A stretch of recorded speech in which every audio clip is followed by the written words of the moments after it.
এমন হতো যে এক্সেলের একটা অনেক বড় লিস্ট, যেরকম ধরো এখানে আমি নেম অ্যাভারেজ লিখেছি, এখান থেকে কতগুলো স্টুডেন্ট 90-এর উপরে পেয়েছে সেটা যদি আমরা কাউন্ট করতে পারতাম। যদি আমি এভাবে বলতে চাই, এক্সেলের ডেটা কাউন্ট করতে গেলে পুরো লিস্ট চেক করার দরকার নেই, একটা ফর্মুলা দিয়েই ইনস্ট্যান্ট রেজাল্ট পাওয়া যায়। তাহলে চলো আমরা দেখে নিই।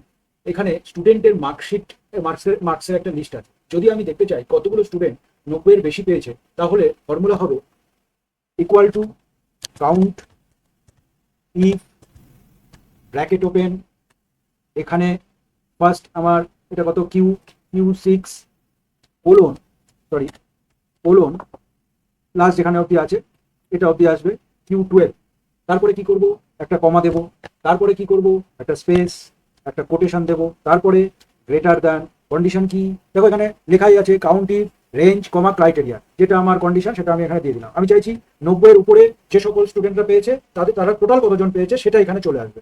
এটা হয়ে গেল, কোটেশন আমি বন্ধ করব, দিয়ে মেন ব্র্যাকেটটা ক্লোজ করে দেবো। দিয়ে যখন এন্টার মারবো, দেখো এখানে কত সুন্দর চলে আসলো, 90-র উপরে মাত্র 3জন পেয়েছে। কে কে? রাহুল, রুদ্র আর রোহিত, এরা কিন্তু 3জনই 90-র উপরে পেয়েছে। এটা দিয়ে তুমি মার্কস, সেলস, অ্যাটেন্ডেন্স সবকিছু ইনস্ট্যান্টলি কাউন্ট করতে পারবে। আর এরকম সুন্দর সুন্দর ট্রিক্স যদি তুমি জানতে চাও, তাহলে